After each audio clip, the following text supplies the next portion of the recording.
Today we're going to talk about reference angles. A reference angle is an acute angle that is formed by the terminal side of theta and the x-axis. So what does that mean?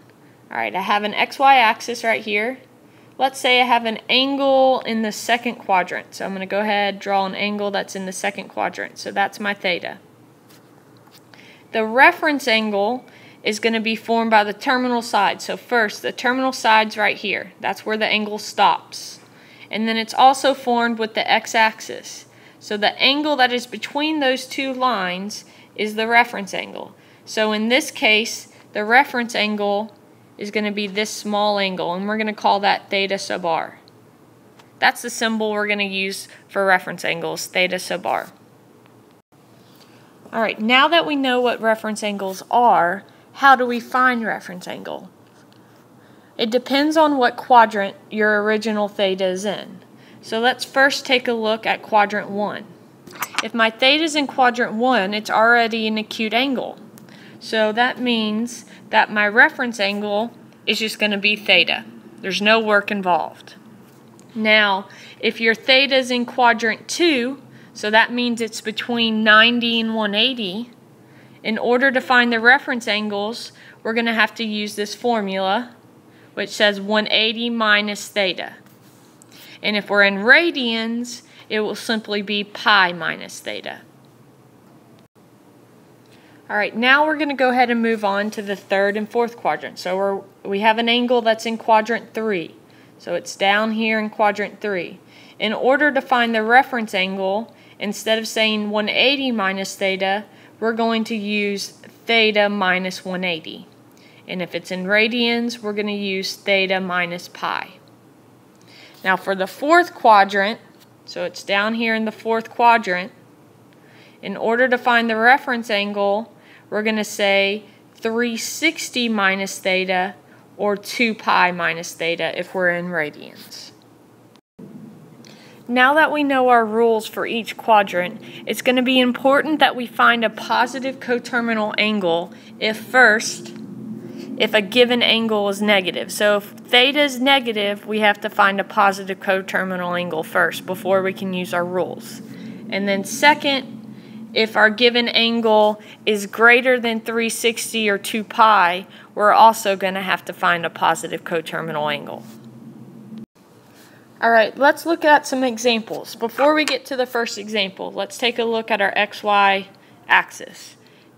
Hopefully everybody remembers this, but remember on the x-axis we have 0, then we go to 90 degrees, 180, 270, and then 360. This is going to be helpful to help us find reference angles. So let's look at the first example. It's saying theta equals 185. So the first thing we have to do is say, okay, what quadrant is 185 in? Well, 185 is between 180 and 270. So it's down here. It's going to be in quadrant 3. Now, if we go back and look at our rules of finding reference angles, if theta is in quadrant 3, our reference angle is going to be theta minus 180. So if I go ahead and fill theta in with 185, we're going to get 185 minus 180, or 5 degrees. So our reference angle in this case is going to be 5 degrees.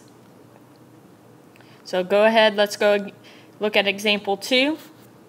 If we look at example 2, notice we have a negative 210.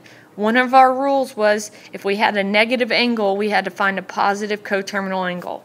So remember, to find a coterminal angle, all we're going to do is add 360. So if I take 210 plus 360, you should get 150. Now we say, okay, what quadrant is 150 degrees in? So 150 degrees is between 90 and 180. So that means it's in quadrant 2. So again, you go make a note of that. It's in quadrant 2. So if it's in quadrant 2, my reference angle rule is going to be 180 minus theta. So I'm going to say 180 minus Now my new theta that I'm using is this 150. So I'm going to say 180 minus 150, which should give us 30 degrees. So our reference angle in this case is going to be 30 degrees. Alright, we just talked about how to find reference angles for degrees. Now let's look at reference angles. So again, I'm going to go ahead, I'm going to go ahead and draw an XY axis. I have 0. Instead of 90 degrees, you're going to have 0.5 pi. Then you'll have 1 pi, 1.5 pi, and 2 pi. So let's take a look at our first example, example 3. It says 5 pi over 4. Again, our first step is to determine what quadrant 5 pi over 4 is in. If you don't know where 5 pi over 4 is, then I'm going to suggest go ahead and convert 5 over 4 to a decimal.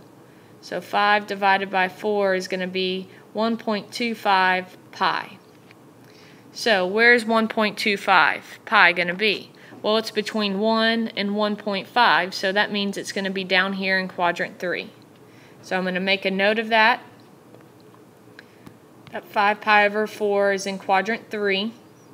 So if I look at my reference angle rules, it says to find the reference angle, you're going to say theta minus pi. So now I'm going to replace my theta with 5 pi over 4 minus pi. You have to get a common denominator in order to subtract this, or you can use your calculator. Either way, you should be getting pi over 4 for your final answer. Let's take a look at one more. Alright, if we take a look at number 4, negative 2 pi over 3. Again, we have a negative angle, so the first thing we want to do is we want to go ahead and make that a positive. So I'm going to go ahead and find a coterminal angle by adding 2 pi. So we get a common denominator, or we use our calculator, and you should be getting 4 pi over 3. So that's my new angle that I'm going to work with.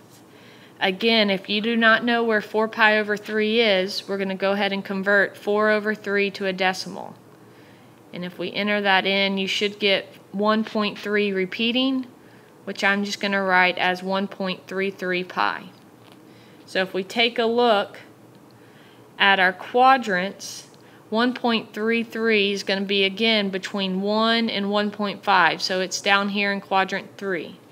So again, I'm going to make a note of that it's in quadrant 3. I look back at my rules and it says if it's in quadrant 3, my reference angle is going to equal theta minus pi. So again, I have a new theta now. Since the original was negative, I'm going to use 4 pi over 3. So theta is 4 pi over 3 minus pi.